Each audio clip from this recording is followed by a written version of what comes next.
Ijambo ry'umunsi kuri Bando Life TV.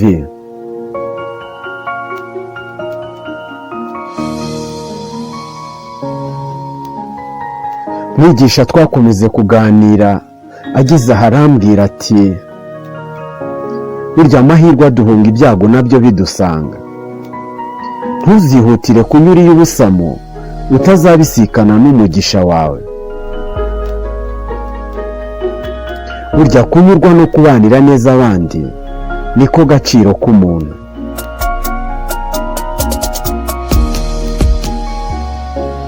Mu nzira tugenda mwigisha akomeza kunyitegereza maze yungamo ati mwana wanjye uzajye witwara nk'aho utabasha kwigurira umugati kugeza igihe bazamenya ko ufite uruganda ruyikora, kuko kwiyoroshya biruta ibitambo.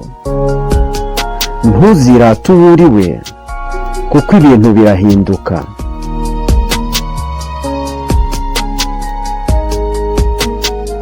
Mwigisha yongeraho ati mu buzima ntawe uhora ari mubi ku buryo nta cyiza na kimwe wamubonaho,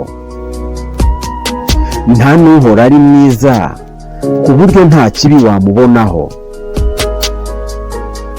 Impamvu nta yindi ni uko dutuye mu isi tubanamo n'ibibi n'ibyiza, kandi byombi bitugeraho, ariko kubinyuramo bisaba koroherana.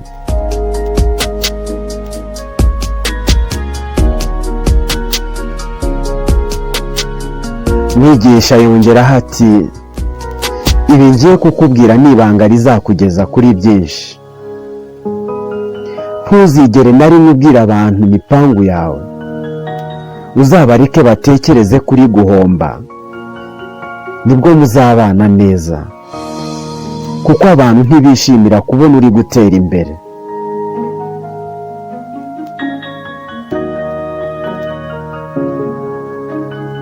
Mwigisha abonye ukuntu nkunda kwitegereza cyane arambwira ati buriya buri kintu cyose kigira impamvu yacyo, ntugatinde ku byo ubona buri munsi. Akenshi uzabona abanezezwa no guhemuka nta mpamvu, ubona abakugirira neza batakuzi, ariko wowe igihe cyawe nikiguhira uzagikoreshe neza kandi uzirinde guhemuka.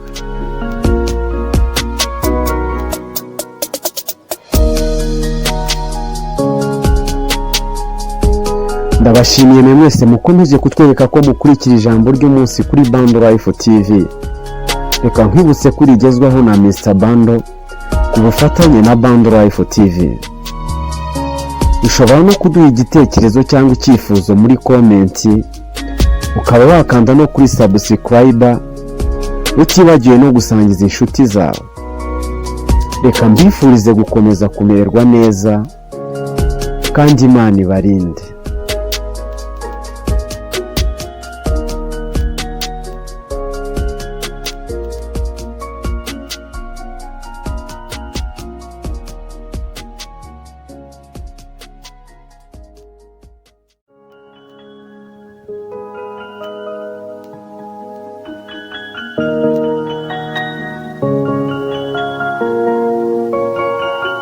Ijambo ry'umunsi.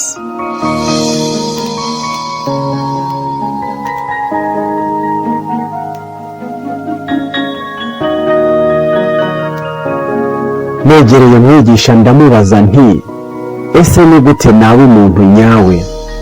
Nawe ati jya witekerezaho neza, wiyibutse aho wumva wakosheje none kugira ngo ejo uzahakosore, kandi wirinde kwikunda no kwishyira hejuru.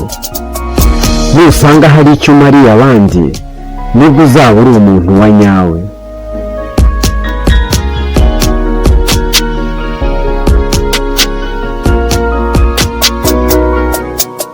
Negereye mwigisha maze ndamubaza nti ese kuba ntacyo ndageraho nibyo bitera bamwe kwemeza ko ntacyo nzageraho?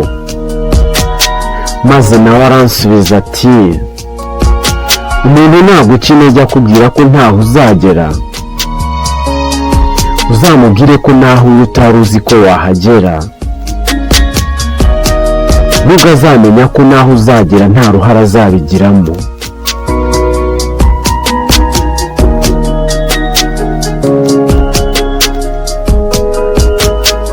Mwigisha aranyegera maze aranyongorera ati, iki ngiye kukubwira uzakizirikane. Ntuzigere wicuza kuba umuntu mwiza ku bantu batabikwiriye, ahubwo uzicuze kubera mubi umuntu wakubereye mwiza, maze ukabirengaho ukamuhemukira.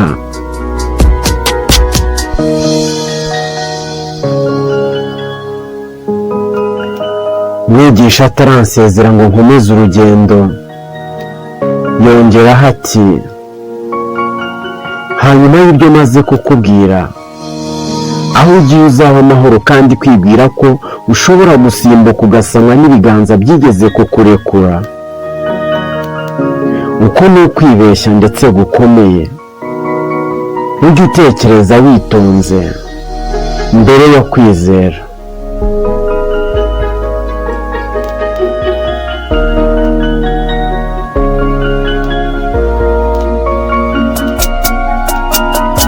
Maze mwigisha yongeraho ati, uko uzabaho kose uzagira ibyishimo muri wowe. Mwana wanjye, ibyishimo ni ryo banga ry'ubwiza. Nta bwiza wagira udafite ibyishimo. Nukunda umuntu ukaba wifuza no kubona ubwiza bwe, uzabanze umuremere ibyishimo.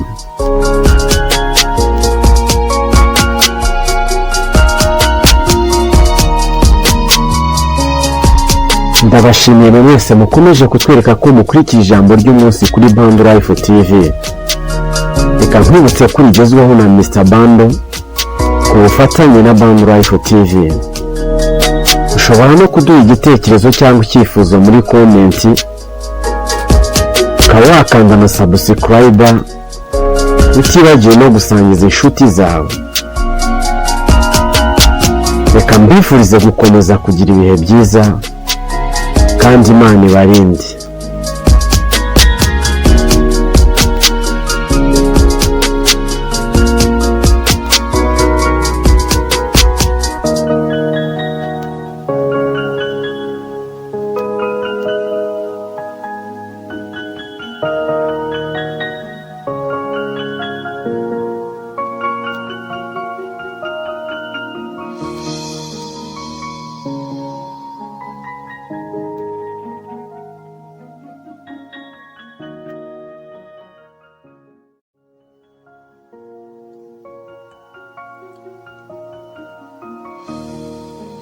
Isi n'abantu bihinduka buri munsi, abari inshuti bagahinduka abanzi, umubano wabo ugakendera, ubuzima bugahinduka ishuri, buri wese muhuye akakubera isomo, ishyari rikakuremera abanzi.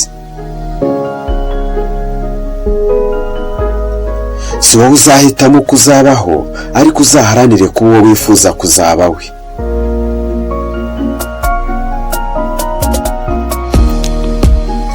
Dore hari umunsi nzaba ntagihari, ariko ibi ngiye kukubwira uzajya uhora ubyibuka.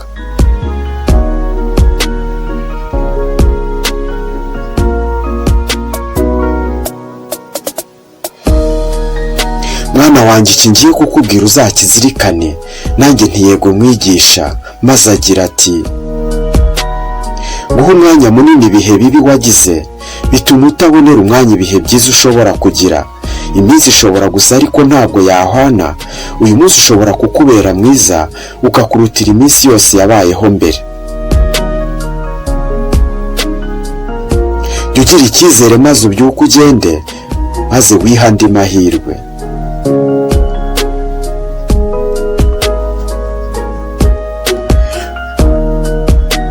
Maze mwigisha yitegereza abana batagira aho kuba, arahindukira arandeba maze arambwira ngo, ese wari uzi ko nta mwana n'umwe wahitamo kuba imfubyi, kandi ko nta mubyeyi n'umwe wahitamo gupfa ngo asige imfubyi?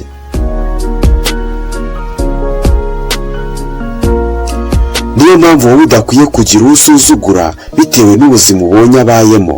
Nubona ntacyo uri bumufashe, uzirinde no kumucira urubanza.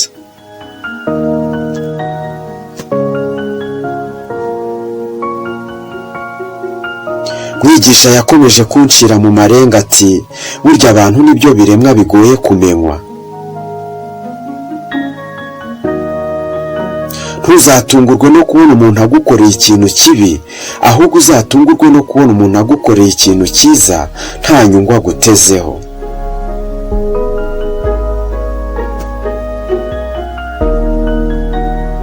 mwigisha yitegereza aho navuye n'aho maze kugera, maze arambwira ati nubwo ntacyo wakora ngo umenye urukundo rw'ababyeyi n'imvune bahuye nazo kugira ngo ube uriwe uyu munsi, niba ukibafite ujye ubibubahira kuko ntibagusabye kubibitura.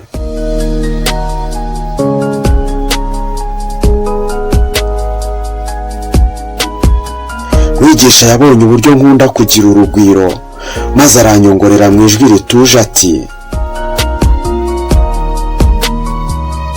dore uracyari muto kandi imbere yawe hari byinshi bigutegereje, niyo mpamvu ko amahirwe yawe azihinduranya buri munsi, nicyo gipimo cyiza kizatuma umenya inshuti zawe za nyazo.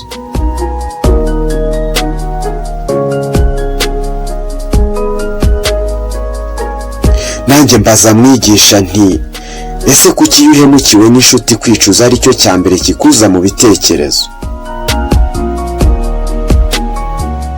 nawe aransubiza ati ntuzigere na rimwe wicuza icyatumye umenyana n'inshuti, kuko nitakubera umugisha izakubera isomo.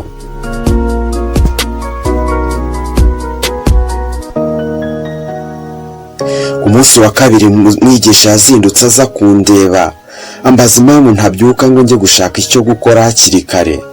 musubiza ko numva mfite ibibazo byandenze, maze aransubiza ati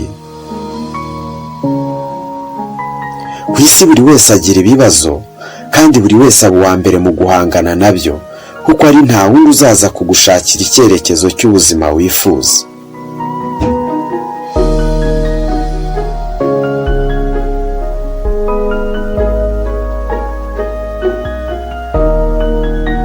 ndabashimiye mwese mukomeje kutwereka ko mukurikira ikiganiro isi n'abantu kuri Bando Life TV, ugezwaho na Mr Bando ubufatanye na Bando Life TV. ushobora no kuduha igitekerezo cyangwa icyifuzo muri komenti, utibagiwe no gukanda subscribe kugira ngo ujye mu ba mbere bazajya bagezwaho iki kiganiro. reka mbifurize gukomeza kumererwa neza kandi Imana ibarinde.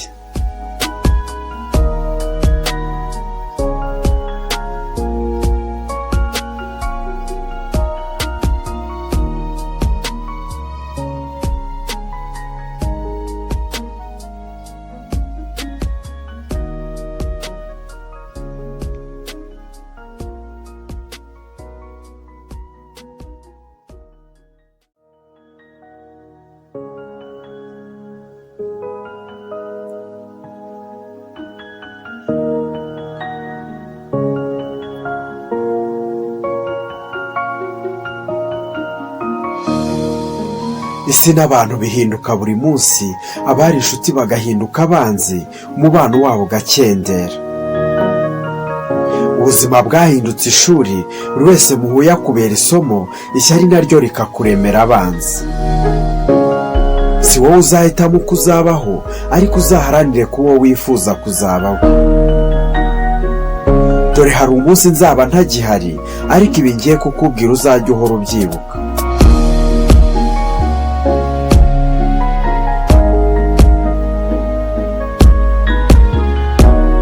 mwigisha ati ibihe nibikugora ugakora ikosa rikagutera igihombo n'agahinda, ntuzababare, kuko agahinda nikamara kukwigisha kazashira, kandi ujye umenya ko iyo Nyagasani aguhaye intangiriro nshya, uba udakwiye gusubiramo amakosa ya kera.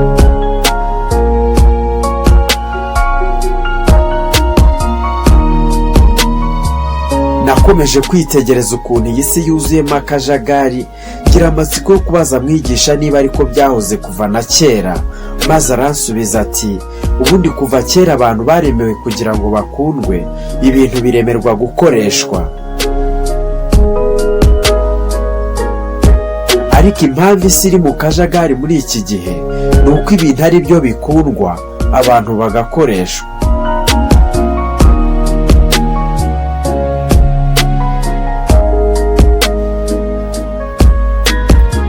Mwigisha aranyitegereza maze arambwira ati, menya neza ko burya amazi y'inyanja adashobora kwibiza ubwato keretse iyo yinjiyemo imbere. Ni nako bimeze no muri ubu buzima, ibitekerezo bipfuye n'amashyari by'abantu ntibishobora kugushyira hasi keretse umunsi uzareka bikakwinjiramo.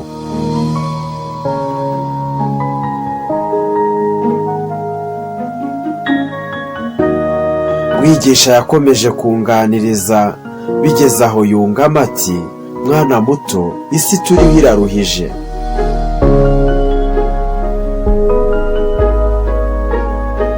Mu gihe hari abo tubikira amabanga ngo badaseba, bo baba barwana no guhimba ibinyoma tutakoze kugira ngo dusebe.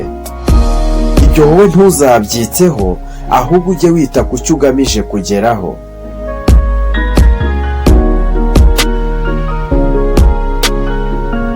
Mwigisha yitegereje uburyo nshimishijwe no gutsinda, maze arambwira ati, sinkubujije kwishimira ibyo umaze kugeraho, ariko menya neza aho ubikorera maze urye urimenge. Kuko na nyuma yo gutsinda umwanzi ashobora kugutungura akaguhirika, mu gihe amaboko yawe ari mu kirere arimo yishimira intsinzi.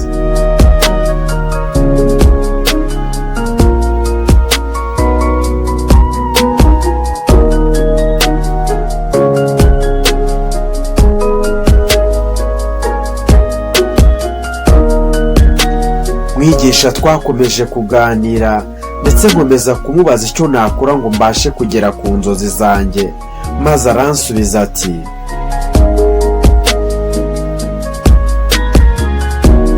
uzubakire ubuzima bwawe ku byo ukunda, abantu bazaze bagendera ku njyana yawe, kuko ntiwabivamo gushaka ibintu binezeza abantu, kuko akenshi na kenshi abantu baragorana.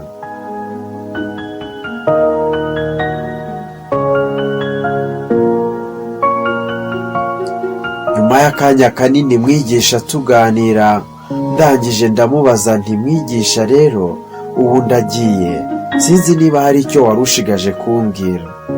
Nawe ati, urebye ntacyo, ariko nuhirwa n'urugendo rw'ubuzima ntuzibeshye ko ari wowe ukora cyane cyangwa uzi ubwenge kurusha abandi. Hari abakoze byose biranga kuko atari cyo gihe cyabo. Byose ni Imana ibitanga, jya wiyoroshya ubane n'abandi neza, kuko aho uri uyu munsi ejo n'undi yahajya, nuko igihe kiba kitaragera.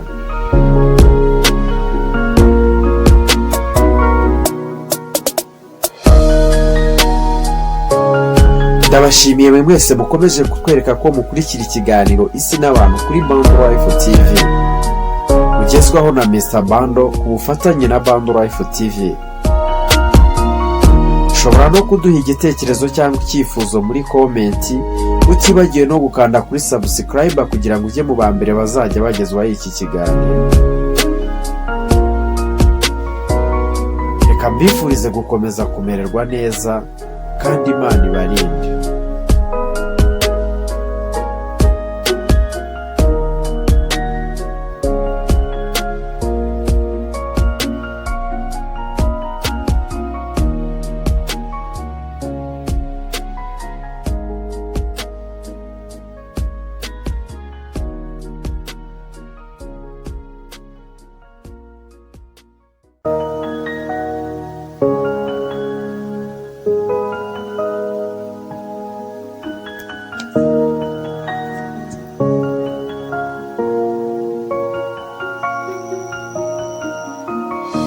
Mwigisha twakomeje kuganira, maze ansubiza ibibazo bimwe nahoraga nibaza, akomeza no kumpa ibisobanuro by'impinduka y'isi n'abantu.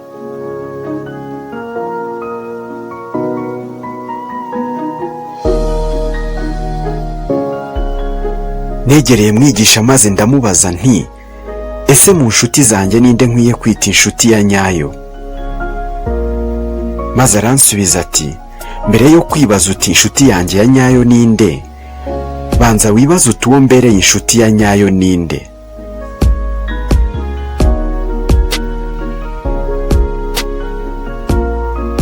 Maze mwigisha ati, dore ntukiri muto, uwo warakuze ukwiye kumenya ko buri wese muzahura muri ubu buzima azifuza ko wamubwira ibiri ukuri, ariko si buri wese uzifuza ko yakubera umunyakuri. Ibyo uzabizirikane.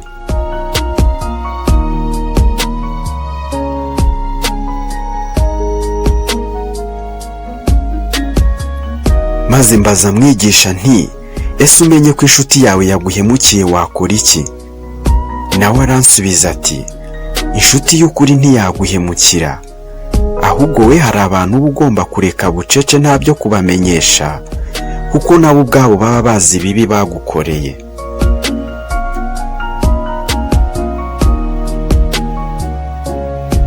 Mwigisha yitegereza ukuntu abantu bahemukira abandi bucece, maze aranyongorera ati, uramutse umenye ko ejo bwacyo ukagenda, ntiwakwifata ngo ucire mugenzi wawe urubanza, kandi nawe utazi icyo iminsi yaguteganyirije.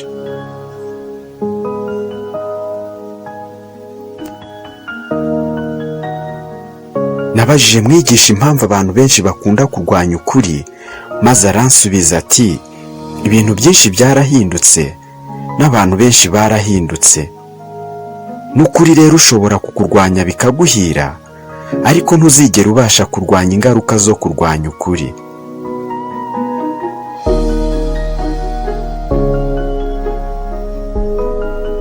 Mwigisha mu ijwi rituje arampamagara, maze ndamwegera, niko kumbwira ati,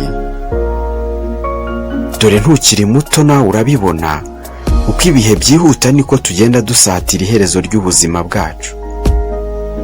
Ikiruta byose uzagerageze kubera abandi umugisha kuruta uko wababera umuvumo.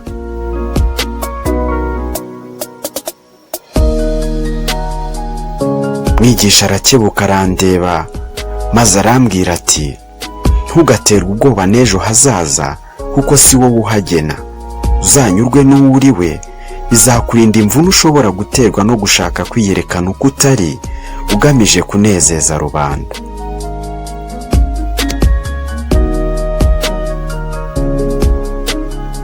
Mwigisha twaraganiriye amasaha atari make, maze mbere yo gutandukana aranyongorera ati,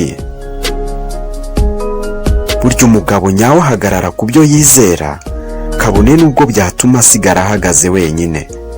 Icyo uzakizirikane.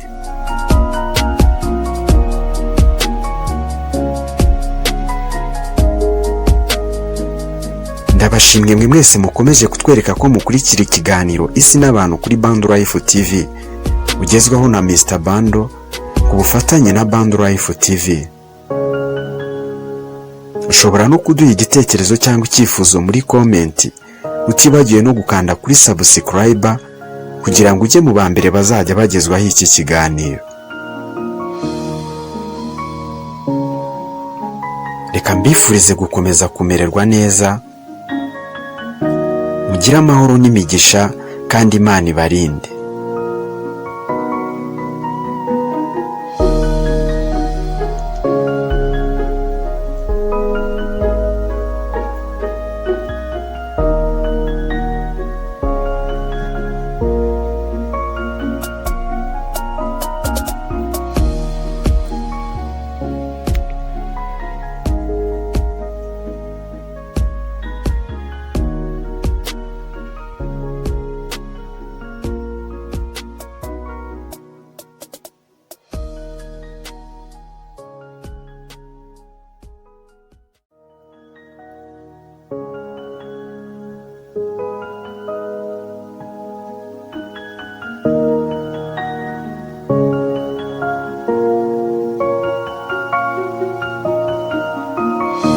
Nakomeje kuganira na Mwigisha, ansubiza ibibazo bimwe nibazaga, akomeza no kumva ibisobanuro by'impinduka y'isi n'abantu.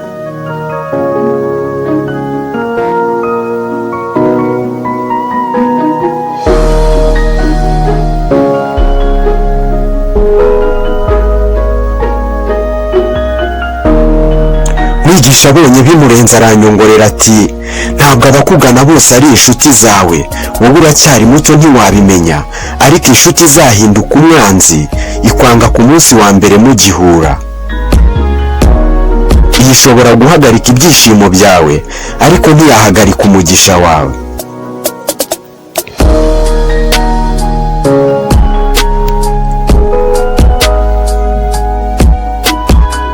mwigisha mubaza impamvu ibitera, aransubiza ati abantu bashaka kukubona ukora ibyiza ariko ntibifuza ko wakora ibyiza kubarusha, ibyo ujye ubyibuka.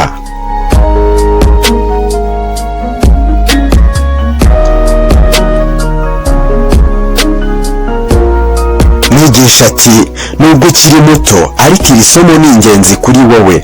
ntabwo abantu bose ukunda bazakugumaho, kandi nta nubwo abantu bose wizeye bazahora ari abizerwa kuri wowe, ahubwo bamwe muri bo bazakubera nk'urugero rw'ibyo ugomba kwirinda kugira ngo ubashe gukomeza urugendo.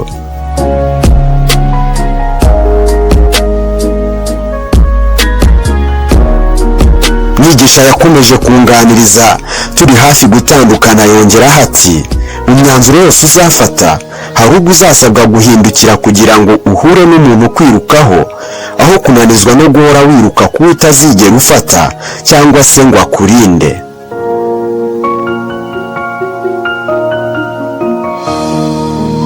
mwigisha twakomeje kuganira, mubaza impamvu hari umunsi urangira nuzuye uburibwe, maze aransubiza ati buri gihe ujya urangiza umunsi wawe ufite igitekerezo cyiza, nubwo ibintu byaba byagenze nabi uwo munsi, ejo wabona ubundi buryo bwo kubikosora maze bikagenda neza.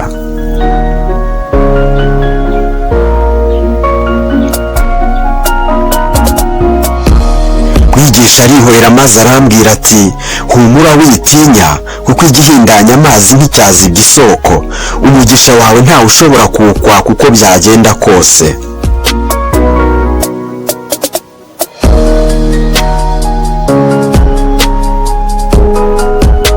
mwigisha yasanze aho nari nicaye imbere yo gufata urugendo, maze ansubiramo amagambo yakundaga kumbwira ati gucisha make no kwicecekera nibyo bituma abantu bakubaha, kuko bahorana amatsiko yo kumenya ibyo utekereza.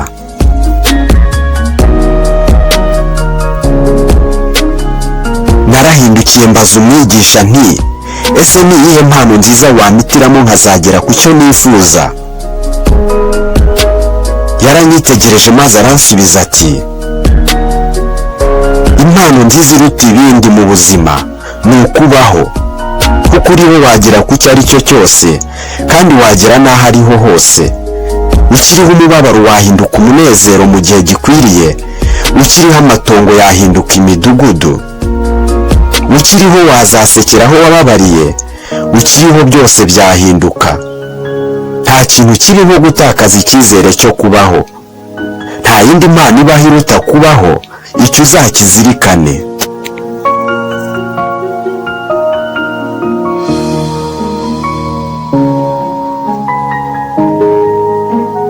ndabashimiye mwese mukomeje kutwereka ko mukurikira ikiganiro isi n'abantu kuri Bando Life TV, ugezwaho na Mr Bando ku bufatanye na Bando Life TV. ushobora no kuduha igitekerezo cyangwa icyifuzo muri komenti, utibagiye no gukanda kuri subscribe kugira ngo ujye mu ba mbere bazajya bagezwaho iki kiganiro. reka mbifurize gukomeza kumererwa neza, mugire amahoro n'imigisha kandi Imana ibarinde.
ijambo ry'umunsi kuri Bando Life TV.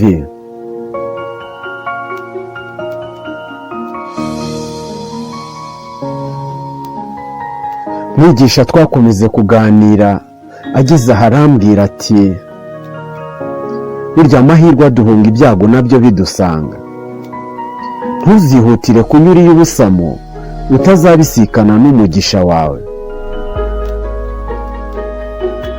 burya kunyurwa no kubanira neza abandi niko gaciro k'umuntu.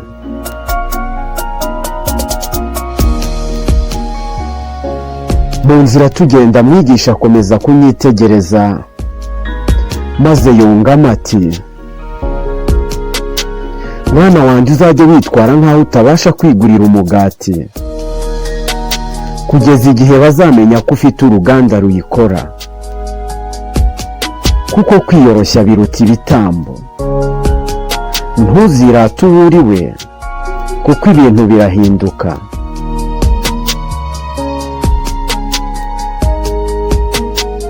mwigisha yongeraho ati mu buzima ntawe uhora ari mubi ku buryo nta cyiza na kimwe wamubonaho, nta n'uhora ari mwiza ku buryo nta kibi wamubonaho. impamvu nta yindi ni uko dutuye mu isi tubanamo n'ibibi n'ibyiza,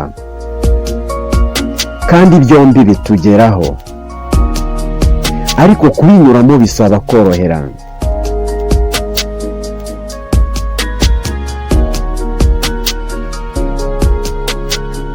mwigisha yongeraho ati ibi ngiye kukubwira ni ibanga rizakugeza kuri byinshi.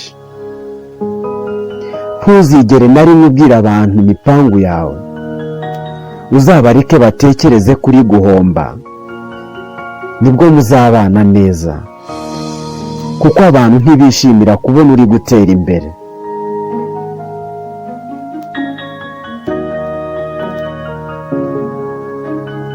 mwigisha abonye ukuntu nkunda kwitegereza cyane arambwira ati buriya buri kintu cyose kigira impamvu yacyo, ntugatinde ku byo ubona buri munsi. akenshi uzabona abanezezwa no guhemuka nta mpamvu, ubona abakugirira neza batakuzi, ariko wowe igihe cyawe nikiguhira uzagikoreshe neza kandi uzirinde guhemuka.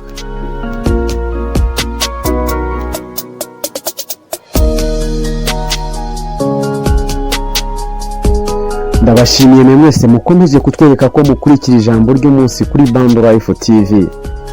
reka nkwibutse ko rigezwaho na Mr Bando ku bufatanye na Bando Life TV. ushobora no kuduha igitekerezo cyangwa icyifuzo muri komenti, ukaba wakanda no kuri subscribe, utibagiwe no gusangiza inshuti zawe. reka mbifurize gukomeza kumererwa neza kandi Imana ibarinde.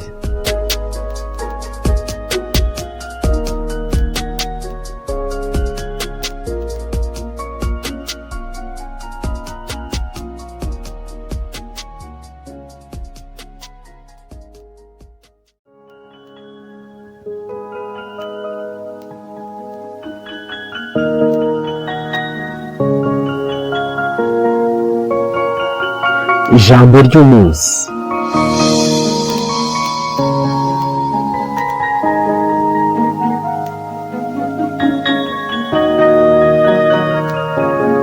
negereye mwigisha ndamubaza nti ese ni gute nawe umuntu nyawe?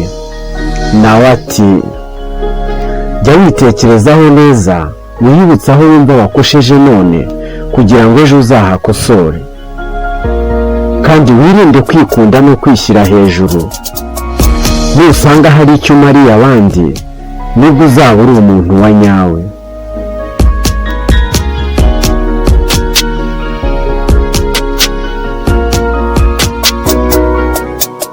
negereye mwigisha maze ndamubaza nti ese kuba ntacyo ndageraho nibyo bitera bamwe kwemeza ko ntacyo nzageraho? maze nawe aransubiza ati umuntu naguca intege akubwira ko ntaho uzagera, uzamubwire ko naho uri utari uzi ko wahagera, nubwo azamenya ko naho uzagera nta ruhare azabigiramo.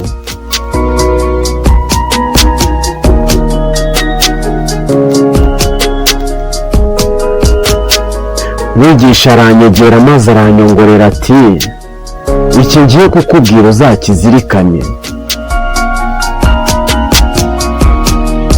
Ntuzigere wicuza kuba umuntu mwiza ku bantu batabikwiriye, ahubwo uzicuze kubera mubi umuntu wakubereye mwiza maze ukabirengaho ukamuhemukira.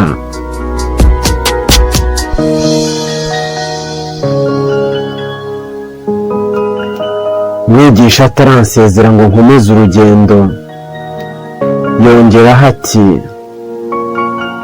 hanyuma y'ibyo maze kukubwira, aho ugiye uzaho amahoro kandi kwibwira ko ushobora gusimbuka ugasanwa n'ibiganza byigeze kukurekura. Uko ni ukwibeshya ndetse gukomeye. Ujye utekereza witonze mbere yo kwizera.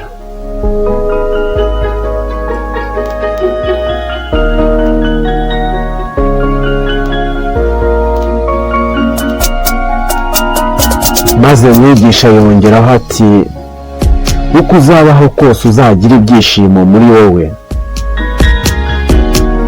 Mwana wanjye, ibyishimo ni ryo banga ry'ubwiza. Nta bwiza wagira udafite ibyishimo. Nukunda umuntu ukaba wifuza no kubona ubwiza bwe, uzabanze umuremere ibyishimo.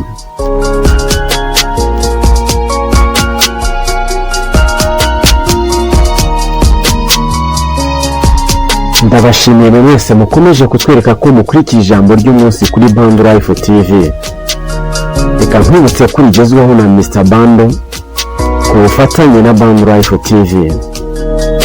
Ushobora no kuduha igitekerezo cyangwa icyifuzo muri komenti, ukaba wakanda na subscribe, utibagiwe no gusangiza inshuti zawe. Reka mbifurize gukomeza kugira ibihe byiza kandi Imana ibarinde.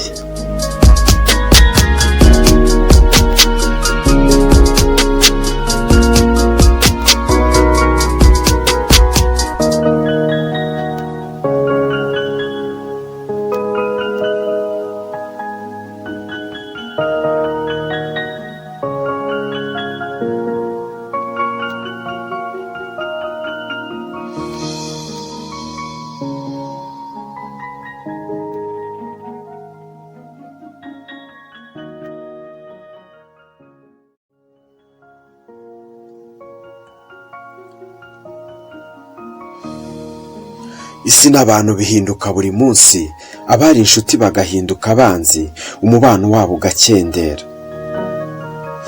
ubuzima bugahinduka ishuri, buri wese muhuye akakubera isomo, ishyari rikakuremera abanzi. Si wowe uzahitamo uko uzabaho, ariko uzaharanire kuba uwo wifuza kuzaba we.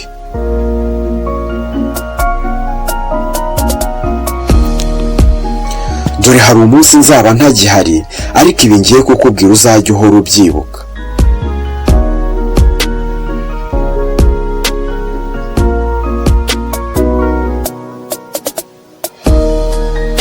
Mwana wanjye, iki ngiye kukubwira uzakizirikane. Nanjye ntiyego mwigisha, maze agira ati guha umwanya munini ibihe bibi wagize bituma utabonera umwanya ibihe byiza ushobora kugira. Iminsi ishobora gusa ariko ntabwo yahwana. Uyu munsi ushobora kukubera mwiza ukakurutira iminsi yose yabayeho mbere. Jya ugira icyizere maze ubyuke ugende, maze wiha andi mahirwe.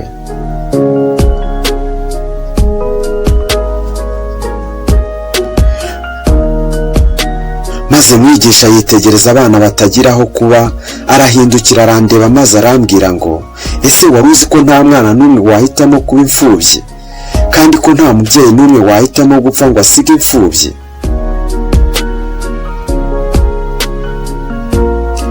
Niyo mpamvu wowe udakwiye kugira uwo usuzugura bitewe n'ubuzima ubonye abayemo.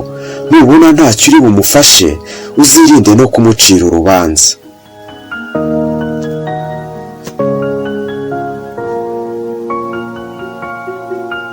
Mwigisha yakomeje kuncira mu marenga ati burya abantu nibyo biremwa bigoye kumenywa.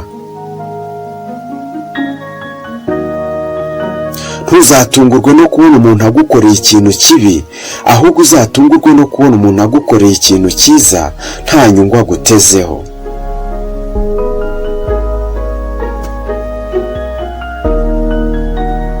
Mwigisha yitegereza aho navuye n'aho maze kugera, maze arambwira ati, nubwo ntacyo wakora ngo umenye urukundo rw'ababyeyi n'imvune bahuye nazo kugira ngo ube uri w'uyu munsi, niba ukibafite ujye ubibubahira kuko ntibagusabye kubibitura.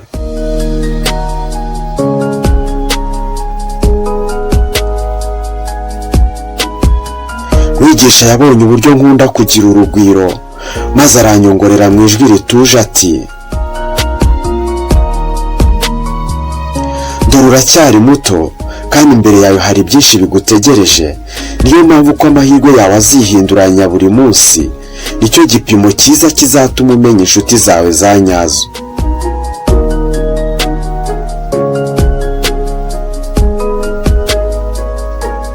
Nanjye mbaza Mwigisha nti, ese kuki iyo uhemukiwe n'inshuti kwicuza ari cyo cya mbere kikuza mu bitekerezo? Nawe aransubiza ati, ntuzigere na rimwe wicuza icyatumye umenyana n'inshuti, kuko nitakubera umugisha izakubera isomo.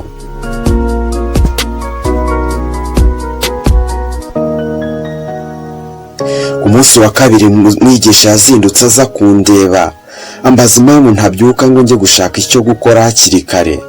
Musubiza ko numva mfite ibibazo byandenze, maze aransubiza ati,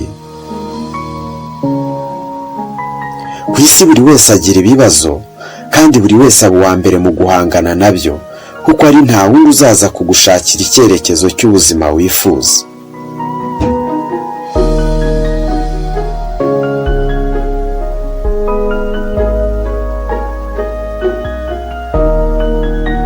Ndabashimiye mwese mukomeje kutwereka ko mukurikira ikiganiro Isi n'abantu kuri Bando Life TV, ugezwaho na Mr. Bando ubufatanye na Bando Life TV. Ushobora no kuduha igitekerezo cyangwa icyifuzo muri komenti, utibagiwe no gukanda subscribe kugira ngo ujye mu ba mbere bazajya bagezwaho iki kiganiro. Reka mbifurize gukomeza kumererwa neza kandi Imana ibarinde.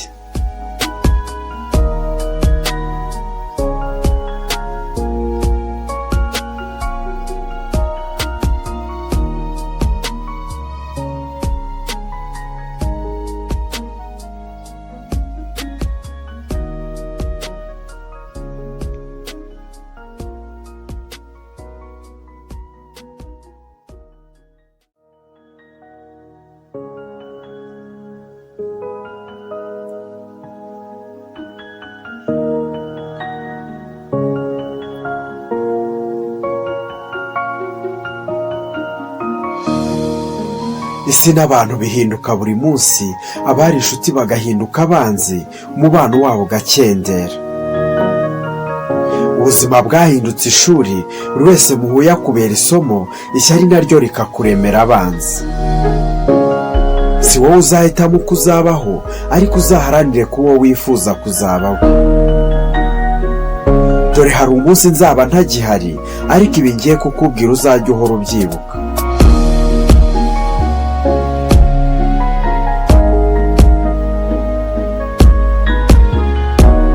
Mwigisha ati, ibihe nibikugora ugakora ikosa rikagutera igihombo n'agahinda, ntuzababare, kuko agahinda nikamara kukwigisha kazashira, kandi ujye umenya ko iyo Nyagasani aguhaye intangiriro nshya, uba udakwiye gusubiramo amakosa ya kera.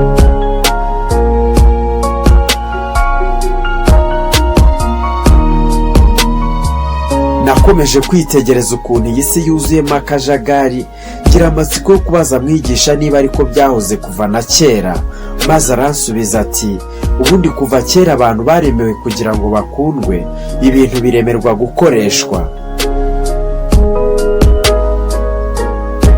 Ariko impamvu isi iri mu kajagari muri iki gihe, ni uko ibintu ari byo bikundwa, abantu bagakoreshwa.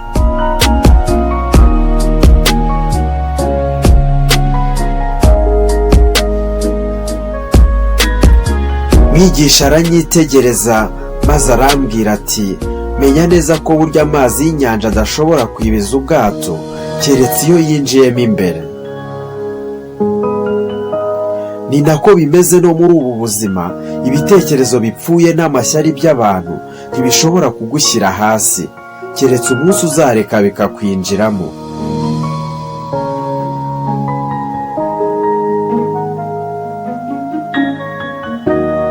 Mwigisha yakomeje kunganiriza, bigeze aho yungamo ati, mwana muto, isi turiho iraruhije.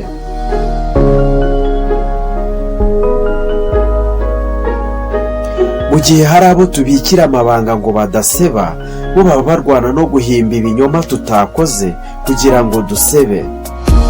Ibyo wowe ntuzabyiteho, ahubwo ujye wita ku cyo ugamije kugeraho.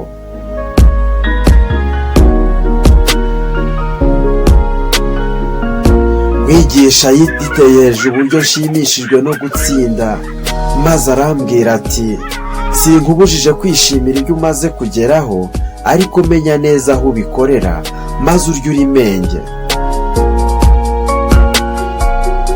Kuko na nyuma yo gutsinda umwanzi ashobora kugutungura akaguhirika, mu gihe amaboko yawe ari mu kirere arimo yishimira intsinzi.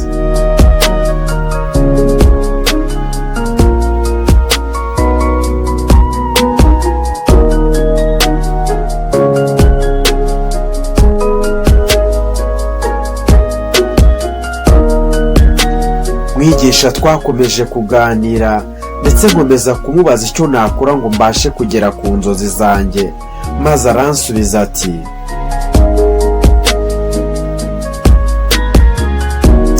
uzubakira ubuzima bwawe ku byo ukunda, abantu bazaze bagendera ku njyana yawe, kuko ntiwabivamo gushaka ibintu binezeza abantu, kuko akenshi na kenshi abantu baragorana.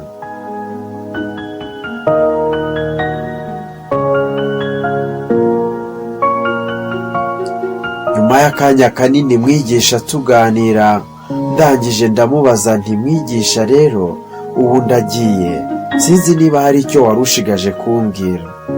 Nawe ati, urebye ntacyo, ariko nuhirwa n'urugendo rw'ubuzima ntuzibeshye ko ari wowe ukora cyane cyangwa uzi ubwenge kurusha abandi.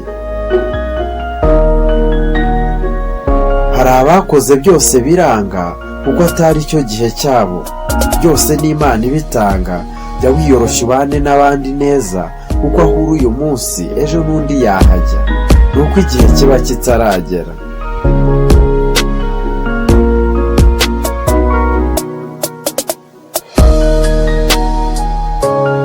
Ndabashimiye mwe mwese mukomeje kutwereka ko mukurikira ikiganiro Isi n'Abantu kuri Bando Life TV, ugezwaho na Mr Bando ku bufatanye na Bando Life TV.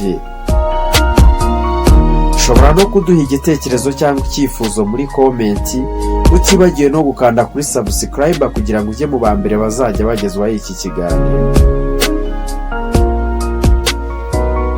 Reka mbifurize gukomeza kumererwa neza kandi Imana ibarinde.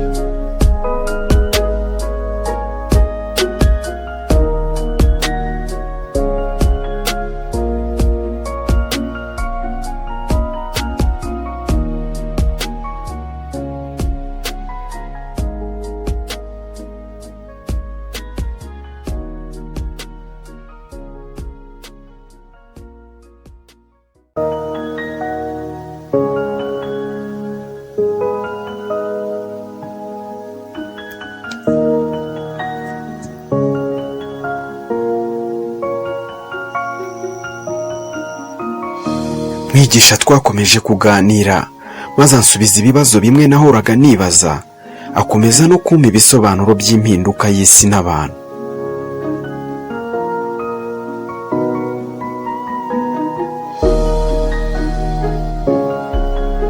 Negereye mwigisha maze ndamubaza nti, ese mu nshuti zanjye ninde nkwiye kwita inshuti ya nyayo?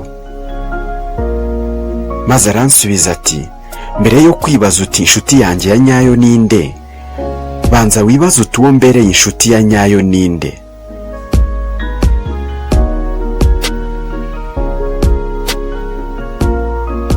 Maze mwigisha ati, dore ntukiri muto, uwo warakuze ukwiye kumenya ko buri wese muzahura muri ubu buzima azifuza ko wamubwira ibiri ukuri, ariko si buri wese uzifuza ko yakubera umunyakuri. Ibyo uzabizirikane.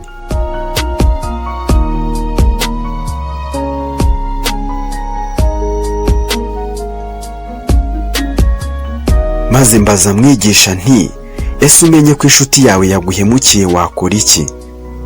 Nawe aransubiza ati, inshuti y'ukuri ntiyaguhemukira, ahubwo we hari abantu uba ugomba kureka bucece nta byo kubamenyesha, kuko nabo ubwabo baba bazi ibibi bagukoreye.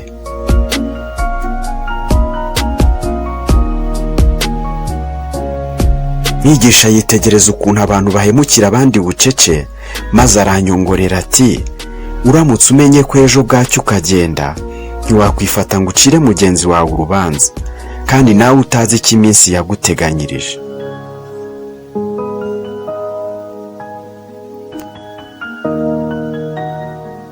Nabajije Mwigisha impamvu abantu benshi bakunda kurwanya ukuri, maze aransubiza ati, ibintu byinshi byarahindutse n'abantu benshi barahindutse. N'ukuri rero ushobora kukurwanya bikaguhira, ariko ntuzigera ubasha kurwanya ingaruka zo kurwanya ukuri.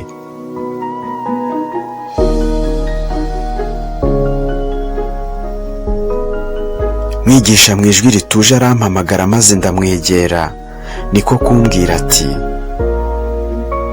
dore ntukiri muto nawe urabibona, uko ibihe byihuta niko tugenda dusatira iherezo ry'ubuzima bwacu. Ikiruta byose uzagerageze kubera abandi umugisha kuruta uko wababera umuvumo.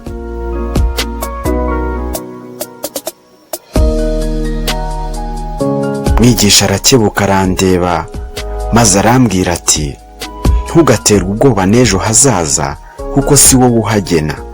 Uzanyurwe n'uwo uri we, bizakurinda imvune ushobora guterwa no gushaka kwiyerekana uko utari, ugamije kunezeza rubanda.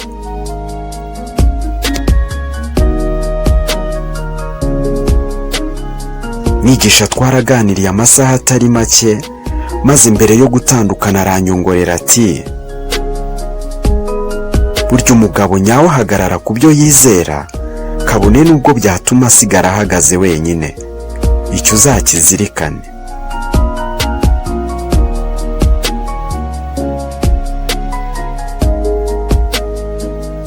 Ndabashimwe mwe mwese mukomeje kutwereka ko mukurikira ikiganiro Isi n'Abantu kuri Bando Life TV, ugezwaho na Mr. Bando ku bufatanye na Bando Life TV. Ushobora no kuduha igitekerezo cyangwa icyifuzo muri komenti, utibagiwe no gukanda kuri subscribe kugira ngo ujye mu ba mbere bazajya bagezwaho iki kiganiro. Reka mbifurize gukomeza kumererwa neza, mugire amahoro n'imigisha, kandi Imana ibarinde.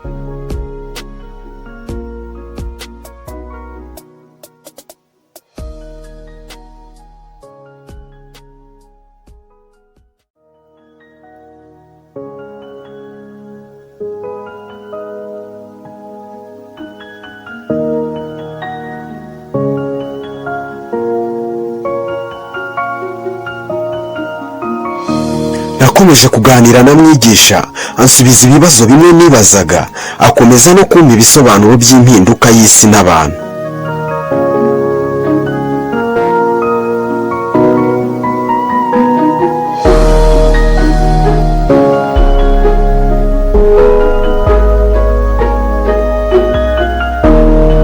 Mwigisha abonye bimurenze aranyongorera ati, ntabwo abakugana bose ari inshuti zawe, wowe uracyari muto ntiwabimenya, ariko inshuti izahinduka umwanzi ikwanga ku munsi wa mbere mugihura. Iyi ishobora guhagarika ibyishimo byawe, ariko ntiyahagarika umugisha wawe.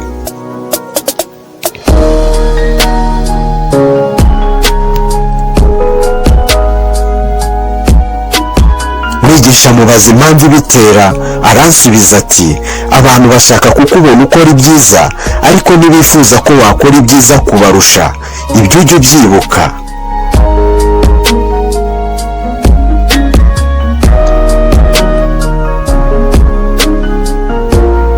mwigisha ati nubwo ukiri muto ariko iri somo ni ingenzi kuri wowe.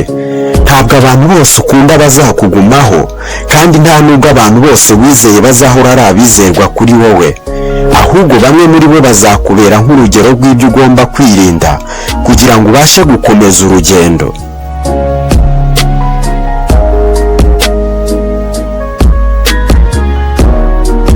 mwigisha yakomeje kunganiriza turi hafi gutandukana, yongeraho ati mu myanzuro yose uzafata hari ubwo uzasabwa guhindukira kugira ngo uhure n'umuntu ukwirukaho, aho kunanizwa no guhora wiruka kuba utazigera ufata cyangwa se ngo akurinde.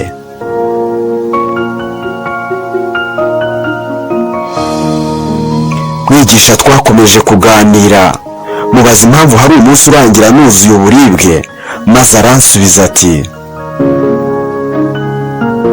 buri gihe ujya urangiza umunsi wawe ufite igitekerezo cyiza, nubwo ibintu byaba byagenze nabi uwo munsi, ejo wabona ubundi buryo bwo kubikosora maze bikagenda neza.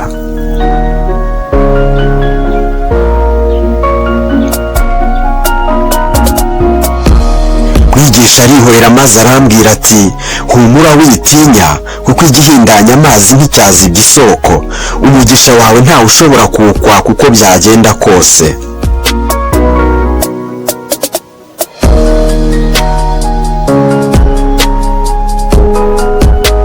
mwigisha yasanze aho nari nicaye imbere yo gufata urugendo, maze ansubiriramo amagambo yakundaga kumbwira ati gucisha make no kwicecekera nibyo bituma abantu bakubaha, kuko bahorana amatsiko yo kumenya ibyo utekereza.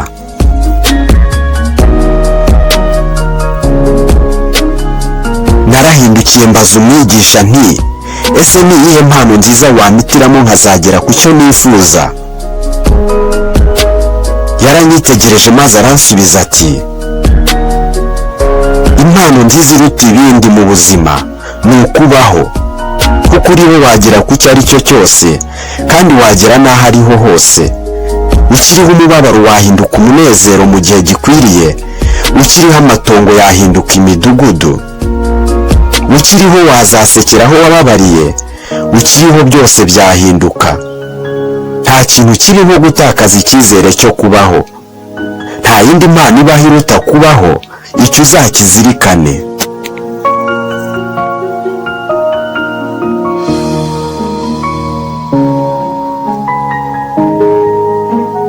ndabashimiye mwese mukomeje kutwereka ko mukurikira ikiganiro isi n'abantu kuri Bando Life TV, ugezwaho na Mr Bando ku bufatanye na Bando Life TV. ushobora no kuduha igitekerezo cyangwa icyifuzo muri komenti, utibagiwe no gukanda kuri subscribe kugira ngo ujye mu ba mbere bazajya bagezwaho iki kiganiro. reka mbifurize gukomeza kumererwa neza, mugire amahoro n'imigisha kandi Imana ibarinde.